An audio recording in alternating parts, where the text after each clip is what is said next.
안녕하세요, 구독자 여러분. 바야흐로 결혼의 계절인 요즘 주변에서 결혼 소식을 듣다 보면 문득 파혼했던 저의 과거를 떠올리게 됩니다. 제 사연을 풀어놓기 전에 한 가지만 구독자분들께 물어보고 싶은 게 있습니다. 만약 여러분이라면 남편감은 그냥저냥 무난한데 시어머니 자리가 험난한 분이라면 결혼을 하시겠습니까?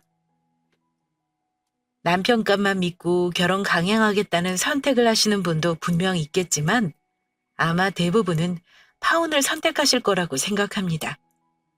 저의 경우 2년 사귄 남자친구와 큰 문제는 없었어요. 하지만 시어머니 자리 보고 이 결혼은 아니다 싶어 헤어짐을 선택했습니다. 물론 그 결혼 안 한 걸 천만다행이라고 생각해요. 파혼 후 저는 바로 다른 사람을 만나 연애할 생각이 없었습니다. 오래 만난 사람과 안 좋게 끝나고 나니까 사람 만나는 게 뭐랄까 좀 무섭더라고요. 사람을 보이는 대로만 믿으면 안 된다는 것도 알게 된 거라 더 그랬습니다. 그런데 파혼하고 나서 1년 넘었을 때쯤인가 제 친한 친구가 저한테 뜻밖의 소식을 알려준 게 있었습니다. 야, 김수연, 너 혹시 소식 들었니? 예전 네 남자친구 소식이라 너 기분 나쁠까 봐. 나중에 말하려다가 어차피 한 번은 듣게 될 거 내가 말해주는 게 나을 것 같아서 연락했어. 무슨 소식인데 그래? 그 사람 소식 들어서 기분 나쁠 게 뭐가 있겠니? 이미 끝난 사이에 그럴 것도 없어. 왜? 그 인간 결혼이라도 한대? 그러게. 너랑 헤어진 지 얼마나 됐다고 그새 연애를 하고 결혼을 한다는 건지. 참, 그 사람도 특이하다 특이해. 무슨 결혼에 한이라도 맺혔다니?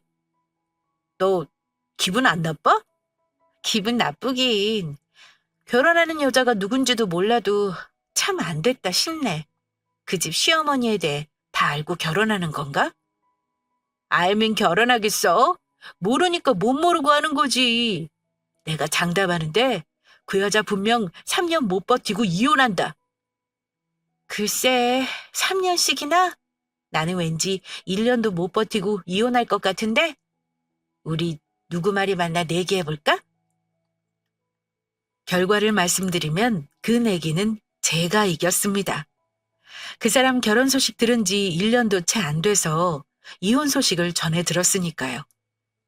저는 그 이유가 충분히 짐작이 갔습니다. 아마 정상적인 여자라면 아무리 남자가 좋다 해도 막대먹고 무지막지한 심호를 견딜 재간이 없었을 겁니다. 어찌 보면 그 사람이 안 됐다 싶기도 했습니다. 시어머니 때문에 한 번은 파혼을 하고 한 번은 이혼을 하게 된 셈이니까요. 그쯤 되면 본인도 뭔가 느끼는 바가 있었을 겁니다. 본인이 가정이라도 제대로 꾸리고 살려면 엄마와 연 끊고 살아야 한다는 걸 제발 깨닫길 바랍니다. 제가 파혼한 건 3년 전입니다. 물론 지금은 결혼을 전제로 좋은 사람과 연애를 하고 있어요. 다른 사람을 만나고 나서 깨달은 게 있다면 좋은 사람이라고 생각했던 전 남자친구가 사실은 답답하고 우유부단한 사람이라는 거였습니다. 다들 아는 얘기긴 합니다만 결혼하려면 남편감도 중요하지만 배우자의 가족도 못지않게 중요하다는 걸 꼭 말씀드리고 싶네요. 저는 예비 남편보다는 시어머니의 추악한 면모를 알게 되어서 고민하지 않고 파혼을 선택했습니다. 저는 그 일로 사람의 인연이라는 게 악연이든 선연이든 돌고 돈다는 걸 절실히 깨닫기도 했는데요.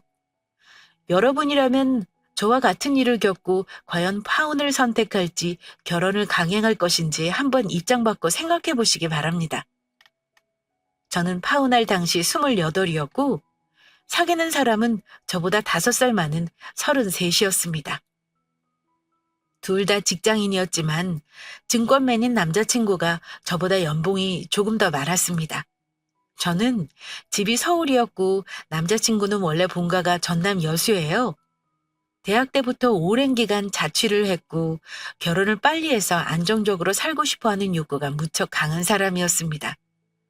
저 만날 때 이미 30이 넘었던 남자친구 때문에 결혼하자는 말이 금방 나올 거라는 건 알고 있었습니다. 만나면서 크게 문제 있었던 것도 없고 금전적인 부분은 서로 어느 정도 오픈한 상태였던 터라 양가 부모님만 허락하시면 결혼이 어렵지는 않은 상황이었고요. 연애하는 2년 동안 양가에 미리 인사를 하지 않았습니다. 한창 서로 좋아서 연애할 때는 보통의 다른 사람들 연애와 다를 바 없었습니다. 당연히 그 사람이 좋으니까 사귀었고 결혼까지 생각한 거지만 가끔 의견이 안 맞으면 싸우고 나서 헤어질까 생각한 적도 있긴 했습니다. 중간에 심각하게 헤어졌다가 다시 만나기도 했고요. 그때는 별것 아닌 일로 다툰 거라고 생각했는데 지금 생각해보면 그 사람이 착한 면은 있었는데 조금 지나치게 효자인 면도 있었던 것 같습니다. 헤어진 전 남자친구에 대해 간단히 말씀드리자면 그 사람은 아버지가 안 계세요. 어릴 때 어머니와 이혼하시고 줄곧 어머니 밑에서 컸다고 들었습니다. 혼자 자식들 키우려면 여자 혼자 쉬운 일이 아니었을 겁니다. 예상대로 남자친구 말로는 어릴 때 성격 급하고 기센 어머니에게 상처받은 일이 많다고 하더라고요. 중간에 어머니와 재혼하겠다는 남자가 집에 들어와 같이 산 적도 있었다고도 했습니다. 감히 저는 생각해 본 적도 없는 일입니다만 남자친구는 어린 시절 상처를 담담하게 말하더라고요. 남자친구는 여동생 하나가 있는데 여동생은 직장에서 직장을 다니고 친구와 자취를 합니다. 어머니와는 사이가 좋지 않다고도 들었어요. 그러니 어머니는 여수에서 혼자 지내시는 셈이죠.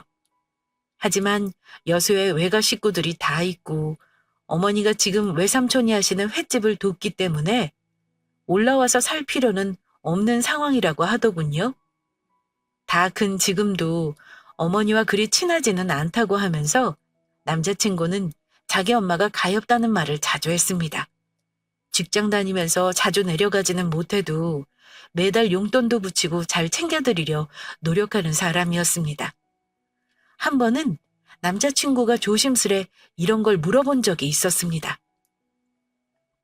우리 결혼하는 거 혹시 수연이 너희 부모님이 반대는 안 하셔? 내가 너희 집보다 사정도 안 좋고 아버지도 안 계시잖아. 혹시 반대하시는 거면 우리 가족한테는 굳이 결혼하겠다고 말할 필요 없을 것 같아서 미리 물어보는 거야. 우리 부모님은 그런 걸로 반대하실 분들 아니야. 아마 오빠가 어찌 살아왔고 앞으로 어떻게 사는지를 중요하게 보실걸? 제일 중요한 건 나를 많이 사랑하는 거? 그거겠지. 너무 걱정하지 마. 남자친구는 인물도 좋고 정말 힘들게 자란 어린 시절에 비해 노력을 많이 한 사람입니다. 어떻게든 가난의 굴레 벗어나 보겠다고 좋은 대학 가서 자기 힘으로 과외해가며 학비 벌어 졸업한 사람이고요. 다만 너무 착하다 보니 어쩔 때는 답답하다 싶을 때도 있었던 게 사실입니다. 혹시 나중에 결혼해서 중간 역할을 잘할 수 있을까 의심스럽기도 했고요. 어찌됐건 저희 집 남자친구 가정 환경을 비교하면 차이가 좀 나긴 했습니다. 남자친구도 여수에 계신 어머니가 집도 있고 빚은 없다고 하긴 했어요. 하지만 아직도 어머니가 일을 하시는 거 보면 그리 넉넉한 형편은 아닌 것 같더라고요. 저희 부모님은 남자친구 실제로 보시고는 사람이 순하고 여자 말을 잘 듣고 살 남자라면서 마음에 들어 하셨습니다. 저는 그때 이미 제 앞으로 된 아파트도 있고 솔직히 결혼 비용은 우리 둘이 모은 돈으로도 충분했어요. 저 역시 우리 부모님에게 집을 받은 건 제 복이라 생각하고 너무나 감사한 마음입니다. 직장 든든하고 시댁이 가까운 곳도 아니니 제가 크게 마음고생할 일 없다고 생각하셨기에 결혼 허락하신 거고요. 우리 부모님에게 정식으로 인사드리고 나서 부모님은 이왕 결혼하기로 한 거면 미루지 말고 올해 안에 둘이 빨리 자리를 잡는 게 어떻겠냐 하셨습니다. 남자친구는 우리 부모님의 뜻을 따르기 위해 바로 예비 시모에게 결혼하겠다는 뜻을 알렸습니다. 물론 예비 시모도 아들이 교제하고 있는 여자가 있다는 건 알고 계셨으니 결혼이 놀랍지 않으셨을 겁니다.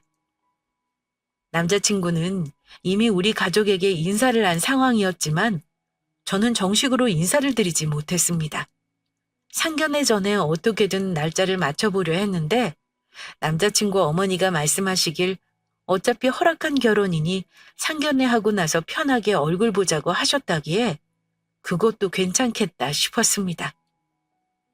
저희 부모님도 그 얘기 전에 듣고는 저를 어지간히 그쪽 집에서 마음에 들어 하셨나 보다 라고 말씀하셨고요. 그도 그럴 것이 아마 남자친구가 저에 대한 건 대충 전달했겠다 짐작하고 있었습니다. 우리 집이 잘 살기도 했고 신혼집도 이미 제 앞으로 마련해놨다는 거 남자친구 통해서 얘기가 다 들어갔으니 어찌 보면 당연한 거였죠. 어머니가 인사드리러 오는 건 천천히 하자고 하시네. 그보다 먼저 양가 상견례하고 날부터 잡는 게 좋겠다고 하셔. 장인어른이랑 장모님만 괜찮으시다면 그렇게 하는 게 어떨까? 우리 엄마, 내가 제일 잘난 아들인 줄 아시는 분이라 내가 일부러 너 칭찬 엄청 많이 해놨어. 엄마가 혹시 너 우습게 하면 안 되니까 집도 엄청 부자라고 미리 말해놨거든? 아마 너한테 절대 함부로 못 하실 거야. 뭐? 과장해서 말할 것까지 뭐 있어. 있는 그대로 얘기하면 되지. 그 말 들으니까 내가 더 부담스럽다. 과장은 무슨. 솔직히 내가 너한테 장가 잘 가는 건 맞잖아. 우리 엄마는 처음부터 기선제압 비슷하게 해놔야 며느리한테 함부로 안 할 사람이라 그래. 그렇게 양가 상견례 날짜를 먼저 잡은 후 양가 부모님 의견을 여쭈어 결혼 시기만 대충 정해놓고 나머지는 부모님이 직접 만나 상의하시기로 했습니다. 상견례 날을 결정하고 나서 저는 신혼집에 들어갈 가구나 가전도 알아보고 웨딩 차량도 알아보고 나름 바쁜 하나를 보냈습니다. 결혼이라는 게 이렇게 쉽게 할 수도 있는 건가 하는 웃긴 생각도 했습니다. 그런데 상견례 날짜 잡고 결혼 준비로 한창 바쁜 와중에 제가 바쁜 일에 한번 휘말리게 된 사건이 있었습니다. 그 일 당했을 때는 액대 많은 셈 치자 할 정도로 재수없는 일이라 생각했는데요. 곰곰이 따져보니 그 일이 조상님의 도움이 아니었나 싶더라고요. 무슨 일이었냐면요. 자해공갈범에게 돈을 뜯긴 일이 있었습니다. 그것도 남자친구 집에 갔을 때 그 동네에서 당했던 일이에요. 간혹 저는 남자친구 먹을거리와 반찬을 가끔 챙겨주기도 했습니다. 그날은 자취하는 남자친구 챙겨주라고 엄마가 반찬을 여러 챙겨주시기에 휴일이기도 해서 그 사람 사는 자취집에 가기로 하고 미리 연락한 적이 있었는데요. 오빠, 우리 엄마가 반찬 몇 개 챙겨주셨는데 지금 갖다 주러 갈까? 간 김에 근처에서 영화나 보고 헤어지자. 아, 그래? 우리 엄마가 마침 여수에서 올라오셨는데 그럼 같이 얼굴 볼까? 어차피 나중에 인사드려야 할 텐데 엄마 올라오셨을 때 자연스럽게 만나는 것도 괜찮은 방법인 것 같은데 네 생각은 어때? 남자친구 어머니가 집에 올라와 계신다며 자연스레 만나자는 말을 하더라고요.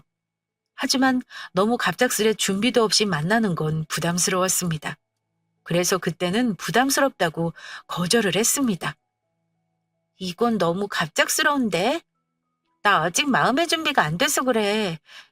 어차피 상견례 때 얼굴 보기로 한 거고 결혼 준비하면 자주 만날 수도 있으니까 그때 인사드리지 뭐. 오늘은 잠깐 반찬만 주고 갈게.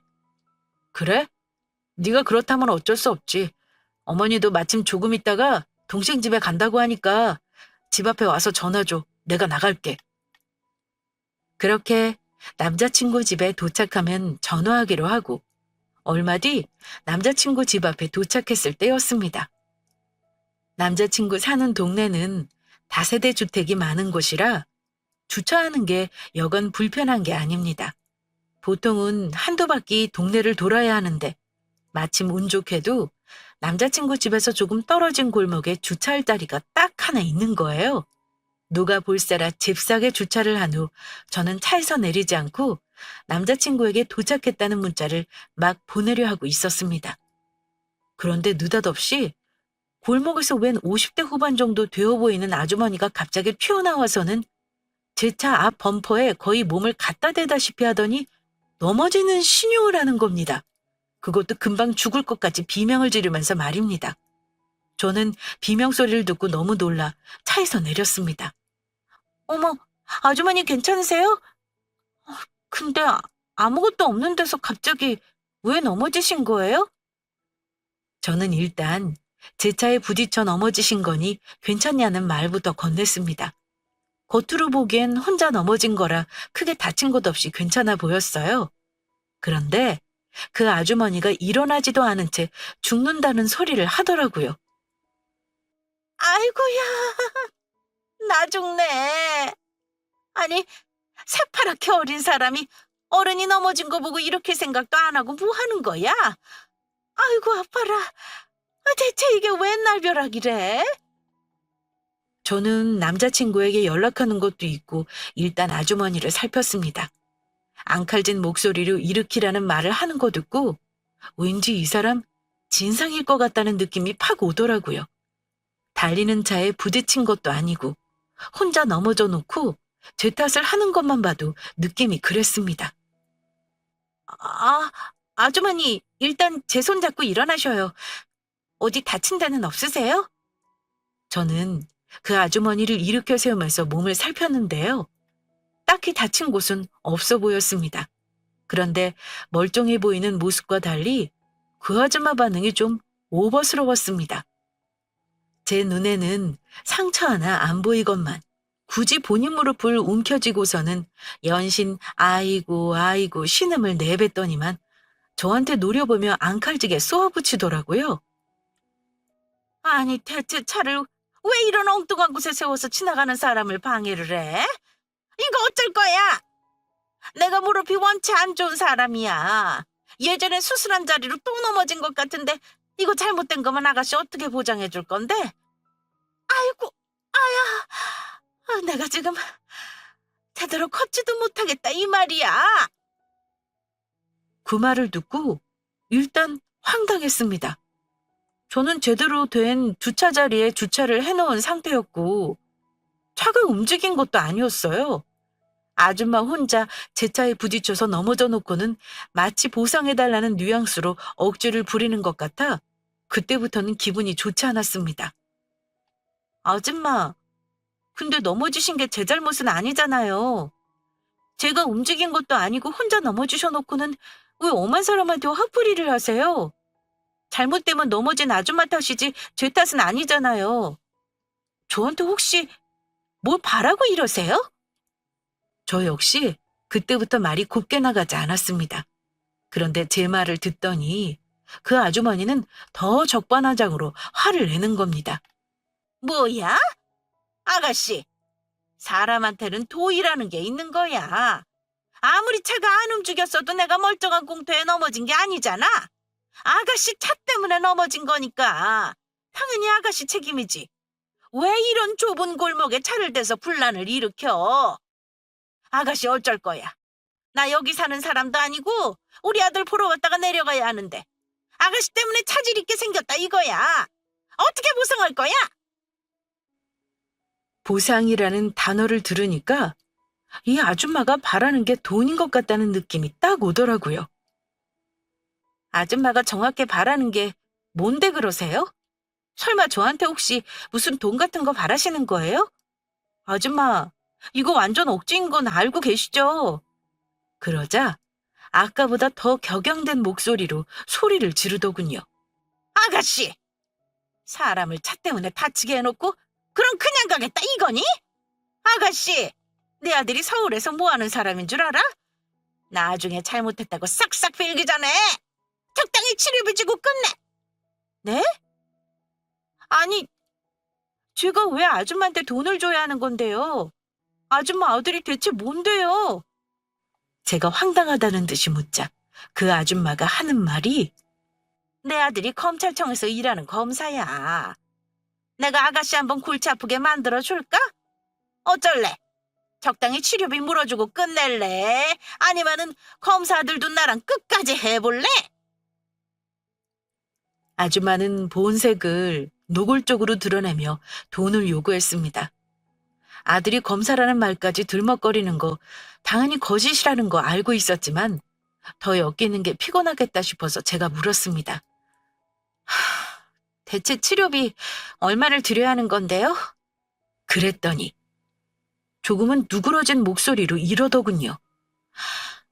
글쎄, 한 달 정도는 병원에 다녀야 할 듯 싶으니까 100만 원 정도만 줘. 도수 치료 비싼 거 알지? 내가 싸게 쳐준 거니까 그런 줄 알고. 네? 100만 원이요? 아줌마, 설마 무슨 자해공갈 사기당 그런 거예요? 살짝 넘어진 일에 100만 원을 부르고 그래요? 외제차 끌고 다니는 아가씨가 돈 100만 원이 없다는 말을 해? 나는 그 돈 아니면 지금 당장 아들한테 연락해서 아가씨 고소해달라고 할 거니까 그런 줄 알아. 어쩔 거야? 내 말대로 할 거야? 저는 순간 골치가 아팠습니다. 눈 뜨고 코 베인다는 게 이런 거구나 싶었고요. 그런데 그 아줌마는 절대 물러날 것 같지가 않았습니다. 그래서 제가 딜을 한번 하는 셈 치고 깎아달라는 말을 했습니다. 그럼 깎아주세요. 저도 더 이상 신랑이 하는 거 싫고요. 아줌마 말대로 제 차에 부딪힌 거니까 그건 뭐 고의가 아니어도 어쩔 수 없다 생각해요. 50만 원. 그 이상은 저도 못 줘요. 그랬더니 그 아줌마도 그 기회를 놓칠세라 제 말을 덥석 물더라고요. 좋아. 내가 마음 넓게 써서 그렇게 해주지. 아가씨 오늘 운 좋은 줄 알아. 내가 우리 검사들한테 얘기하면 아가씨 경찰서 왔다 갔다 골치 아프게 해줄 수 있는데 참은 거야. 앞으로는 조심해. 사실 50만 원도 그 아줌마에게 준다는 건 말도 안 되는 돈이긴 합니다. 하지만 아줌마 눈을 보니 은은하게 광기가 도는 것도 무서웠고 내가 경찰에 신고를 한다고 해도 그런 사람과 엮여 뭐가 좋겠다 싶어 돈 주고 액땜했다 생각하자 싶었습니다. 그 자리에서 아줌마에게 바로 돈 이체해줬더니 아줌마는 아래 위로 저를 몇 번 훑어보고는 옷을 툭툭 털더니 어딘가로 사라졌습니다.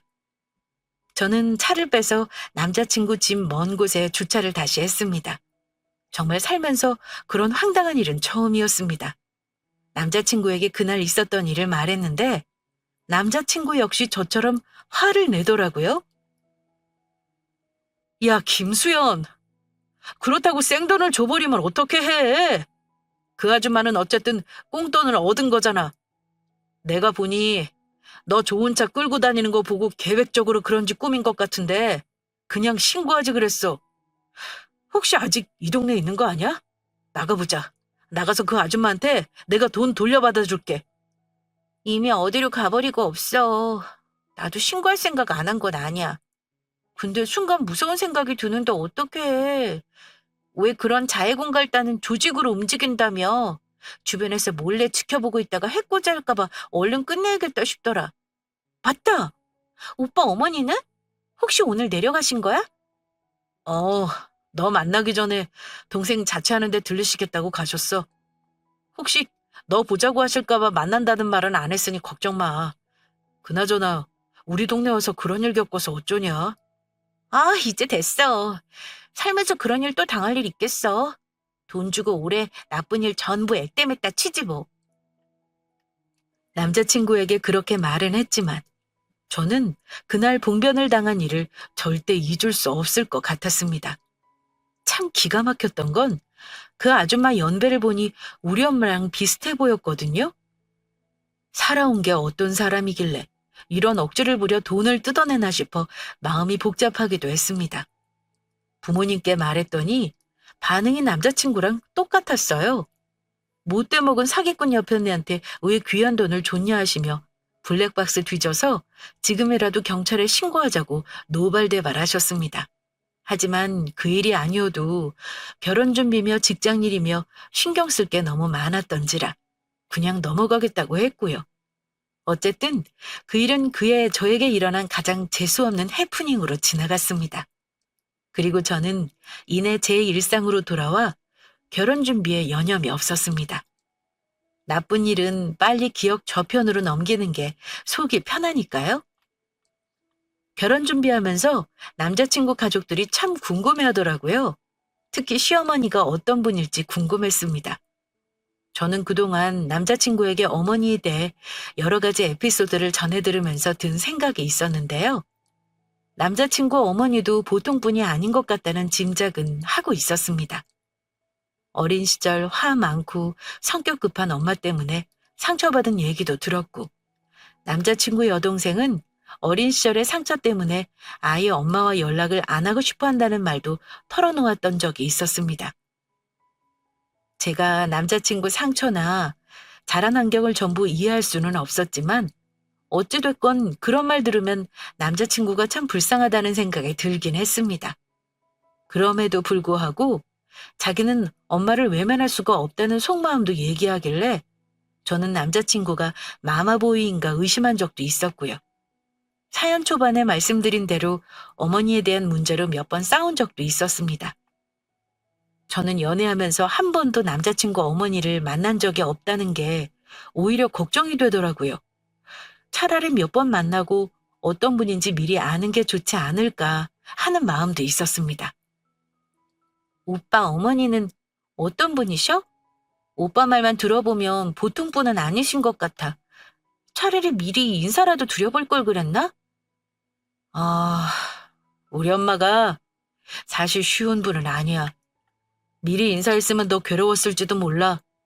나도 감당 못하는 분이라 일부러 자주 안 가는 거 알잖아. 그래도 며느리한테 못되게 굴 뿐은 아니니까 너무 걱정하지 마. 남자친구에게 어머니가 어떤 분인지 이래저래 물어보긴 했지만 덜컥 상견례 날 잡고 날짜가 다가오니까 마음이 복잡하긴 했습니다.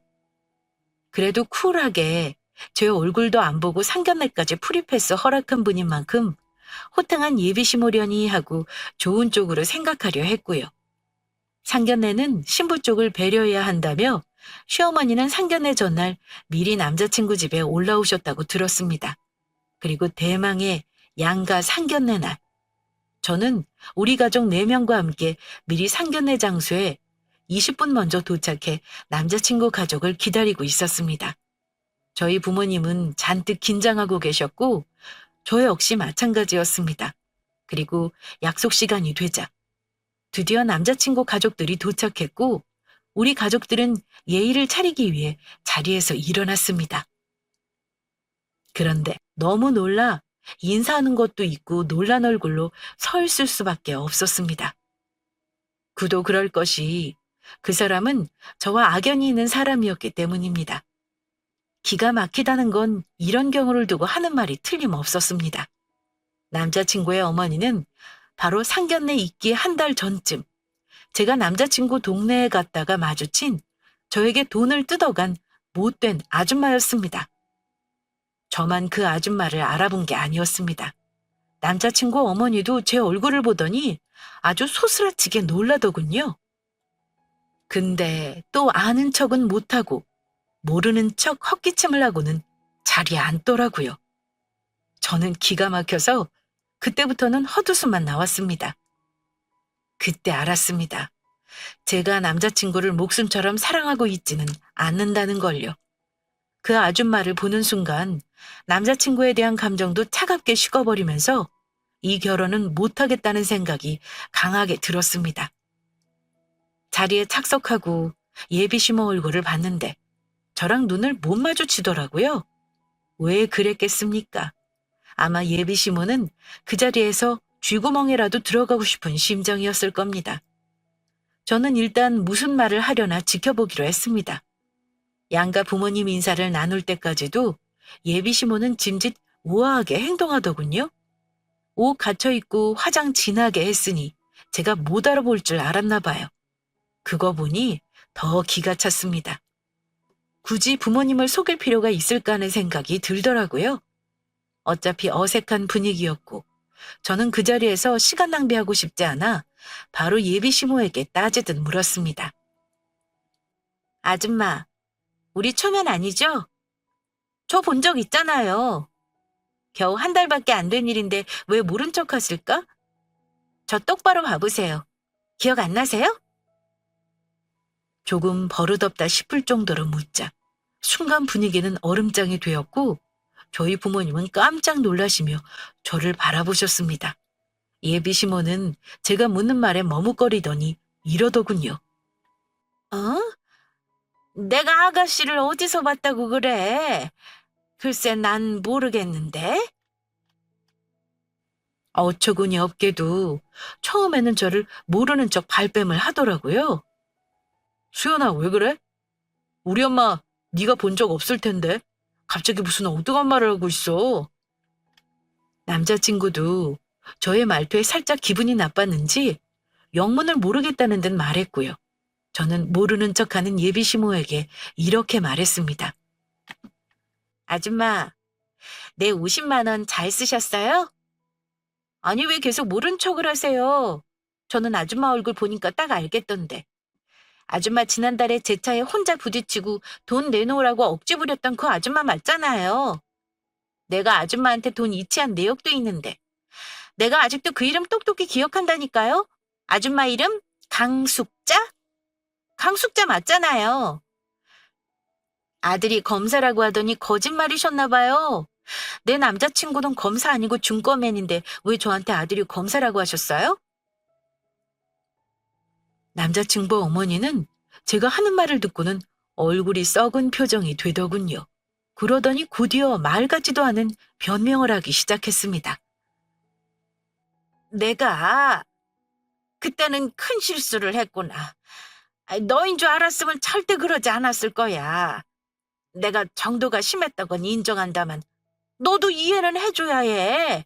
나이 든 사람이 걸어가다가 차에 부딪혀 넘어지면 누구도 나처럼 화나지 않겠니? 내가 너한테 돈 그거 몇 푼 받은 건 다시 돌려주마. 정말 미안하게 됐구나. 우리 부모님은 저와 예비 시모의 대화를 듣고 나서는 어처구니 없다는 듯한 표정이셨고 딸이 하는 말이 진짜구나 하고 믿으시는 눈치였습니다. 아니 대체 이게 무슨 일이야? 수연이 너 얼마 전에 공갈범인지 뭔지 만나서 돈 뜯겼다는 그 사람이 여기 앉아있는 사돈이다 이거니? 맞아요 엄마. 이 상견례는 여기서 그만하는 게 낫겠어요. 나 결혼 안 할래요. 아무리 남자가 좋아도 저런 분이랑 가족이 되는 건 제가 못 받아들이겠네요. 저 파혼할게요. 세상에, 어쩜 이런 일이 다 있어? 사람 인연이 이래서 무서운 거야. 그래, 엄마 생각에도 이 결혼은 아닌 것 같다. 저는 파혼 의사를 상견례 자리에서 바로 말해버렸습니다. 우리 가족들은 제가 파혼하겠다고 하니 더 할 말 없겠다며 자리를 정리하셨습니다. 우리 딸아이가 파혼 의사 밝혔고 더는 할 말 없다고 하니 이 결혼은 없던 걸로 해야겠네요. 우리 가족은 이만 가보겠습니다.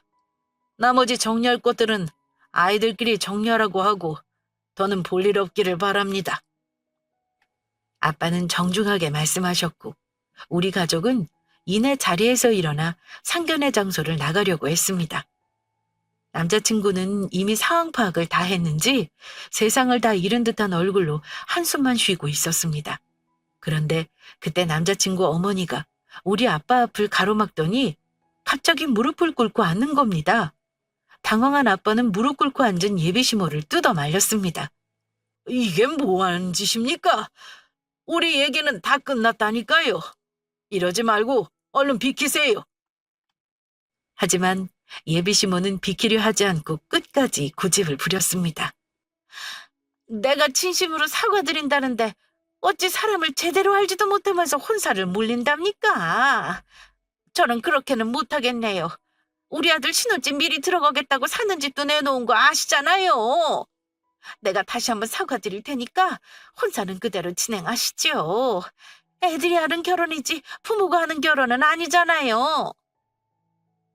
우리 딸이 결혼을 안 하겠다는데 제가 무슨 수로 설득하나요? 저도 그 일 다 알고 있습니다. 댁이 우리 딸인 줄 모르고 한 일이라지만 솔직히 지금 소름이 끼칠 정도네요. 이쯤에서 포기하세요. 여러모로 우리 쪽에서 많이 양보하는 혼사인 거 알면서 사람 하나 보고 시키려 했던 결혼입니다. 하지만 어느 정도 껏 하셔야죠. 이건 아니다 싶네요. 상황이 일이 되자 남자친구는 도저히 안 되겠는지 자기 엄마를 일으켜 세우고는 그만하라고 하더군요. 하지만 남자친구 엄마는 저를 붙잡기까지 했습니다. 얘 수연아, 너 우리 불쌍한 아들 이대로 내칠 거니? 내가 그 일은 미안하다고 하잖아. 네가 마음을 돌려야 결혼이 성사되는 거야. 다시 잘 생각해봐. 너 우리 아들 같은 신랑감 또 만날 수 있을 것 같아? 그러길래 네, 저는 충분히 만날 수 있어요. 참 다행이다 싶네요. 그때 아줌마랑 그런 일 없었으면 진짜 아무것도 모르고 결혼해서 시달릴 수도 있었던 거잖아요? 지금 생각하니까 아줌마 미리 만난 게 행운인 것 같아요. 저 마음 돌릴 일 없으니까 이제 그만하세요. 단호박 같은 저의 대답에 남자친구 어머니 얼굴이 정말 일그러지는 걸 보았습니다. 저는 그쯤 했으면 알아듣겠다 싶어 가족들과 나가려고 했어요. 그런데 문을 나서는 순간 갑자기 저의 머리채가 잡히는 걸 느껴졌습니다. 내가 이런 실수를 좀 했기로써니 우리 아들이 너한테 얼마나 잘했는데 네가 이렇게 나와? 네가 우리 아들을 정말 사랑했다면 이런 일도 눈 감아줘야 진정한 사랑인 거야. 알겠어, 이 나쁜 년아? 이러면서 제 머리를 흔드는 겁니다. 저는 너무 놀라서 비명을 질렀고요. 식당은 완전 아수라장이 되었죠. 남자친구가 자기 엄마를 말리는 소리와 우리 부모님이 소리 지르면서 그만하라는 소리가 뒤엉켜 상견례장은 아수라장이 되었습니다. 우리 부모님이 소리를 지르며 간신히 제 머리를 아줌마에게서 떼어 놓았는데 그 아줌마가 하는 말이 기가 찼습니다. 하필 걸려도 내년한테 걸릴 게 뭐야? 네가 우리 아들 이렇게 내치고 잘 살 수 있을 것 같니? 어디 한번 내가 두고 볼 거야. 이제 그만하세요, 엄마. 엄마가 이러시는 거 더 일을 망치는 거라고요. 제발 엄마. 남자친구가 말리지 않았다면 아마 더한 짓을 했을 겁니다. 솔직히 이제는 무섭더라고요. 저희 집 식구들은 더 말할 가치도 못 느끼겠다는 듯 저를 데리고 나와버렸습니다. 안에서는 계속 악수고 있는 그 사람 엄마 목소리가 들렸고요. 제가 아무리 결혼이 하고 싶고 이 남자에게 목맨다 해도 부모님을 욕보이는 짓은 할 수가 없었습니다. 남자친구가 정말 좋았지만 저런 시어머니 밑에서는 절대로 행복할 수 없겠다 느꼈고요. 그 난리를 겪고 집에 돌아오는 차 안에서 우리 식구는 아무 말도 하지 않았습니다. 부모님은 한숨만 쉬셨고요. 얼마 후 남자친구에게 연락이 왔고 저는 결혼 못하겠다고 말했습니다. 나한테 더 할 말 없지? 오빠, 나 이 결혼 못해. 미안한데 우리도 알아서 각자 정리하자. 대체 오빠 엄마 뭐 하시던 분이야? 그냥 식당에서 일하시던 분이 아닌 것 같아. 다른 남자라면 그런 상황에서 어떤 식으로 말했을까요? 아마 사과하고 헤어짐을 받아들이거나 붙잡으면서 자기 엄마와 인연을 끊겠다고 하거나 둘 중 하나였을 겁니다. 그런데 남자친구는 전자였습니다. 순순히 이별을 받아들이고 미안하다고 하더군요. 그래, 내가 너한테 할 말이 없다. 너한테 돈 뜯어갔다는 사람이 우리 엄마일 줄은 정말 몰랐어. 내가 대신 사과할게. 우리 결혼은 없던 걸로 하자. 질척거리는 거 없어서 다행이다 싶으면서도 좀 허무하더군요. 저는 그 사람이 저를 좋아한다면 자기 엄마와 보지 않고 살겠다는 말을 할 줄 알았습니다. 그동안 그 사람과 연애를 하고 결혼을 꿈꾸던 시간들이 전부 부질없이 느껴지는 순간이었습니다. 그 사람과의 인연은 그렇게 끝냈습니다. 하지만 파혼 이후 그 사람 엄마는 밥 먹고 전화밖에 할 일이 없는 건지 저에게 툭 하면 욕설 문자를 보내고 전화를 해서는 난데없이 소리를 지르기도 하면서 제 일상생활에 피해를 주었습니다. 정말 소름을 끼치는 건요. 저한테 전화해서 가끔 미친 소리를 하셨습니다. 미안하다. 내가 정말 너한테 잘못했어. 이렇게 사정할 테니까 우리 아들 한번 받아주면 안 되겠니? 이렇게 말을 하다가 갑자기 돌변해서는 내 아들이 너 때문에 인생 망쳤어. 네 년이 감히 우리 아들을 거부해? 너 나랑 우리 아들 인연 끊게 하려고 수작 부리는 거 내가 모를 줄 알아? 이러면서 악을 쓰고 저주를 퍼붓기도 하셨습니다. 수신 차단을 해도 계속 다른 번호로 연락이 오더라고요. 못 견딘 제가 결국은 증거를 모아 경찰에 고소하겠다는 말을 헤어진 남자친구에게 하고 나서야 괴롭힘은 없어졌습니다. 정말 끝까지 너무한다 싶었죠. 대체 그 사람 엄마의 진짜 정체가 뭔지 아직도 모르겠습니다. 대체 뭘 하던 사람이길래 그런 정신병자 같은 행동을 하는 걸까요? 남자친구도 참 답답한 게요. 자기 앞길 막는 엄마를 끝까지 보고 살려고 하더군요. 그거 보니까 만약 내가 이 남자랑 결혼했으면 시어머니와 나 중간에서 아마 중간 역할을 제대로 못했겠다 싶었습니다. 그 생각이 들자 정말 미련 같은 게 하나도 안 남더라고요. 그리고 1년 조금 지나 그 사람이 결혼했다는 소식을 들었고 또 얼마 뒤에 이혼 소식까지 듣게 된 겁니다. 만약 내가 그 사람과 결혼했다면 결혼과 이혼의 주인공은 제가 되었을지도 모를 일입니다. 상견례 전 그 사람 엄마 만나 파혼한 게 정말 조상님이 도운 게 아닌가 싶어요. 아마 세상에 많은 파혼 사연들이 있겠지만 저처럼 기막힌 인연으로 파혼한 사연은 드물 겁니다. 파혼 후에 준비했던 것들 다 파기하고 속상하긴 했지만 하지만 저는 왜 나에게 이런 일이 일어났나 하는 속상한 생각이 들 때마다 이런 사소한 일이 내 인생을 망칠 순 없어. 오히려 파혼은 내 인생의 행운이야. 이런 다짐을 하며 힘든 시기를 이겨냈습니다. 정신승리라 할 수도 있겠지만 그 덕에 지금 제 곁에는 헤어진 남자친구보다 훨씬 더 멋있고 좋은 사람이 함께하고 있습니다. 제가 미혼분들에게 드리고 싶은 말은요. 아무리 오래 연애하고 그 남자에 대해 잘 안다고 생각해도 눈에 보이는 게 다가 아니라는 것. 그리고 결혼 전에 꼭 상대방 부모와 가정 환경을 파악해서 내가 이해할 만한 범주인지를 확인하라는 겁니다. 제 파혼 사연은 여기까지입니다. 부끄러운 파혼 사연이지만 누군가에게 도움이 되길 바라며 긴 사연 마치겠습니다. 끝까지 경청해 주셔서 감사합니다.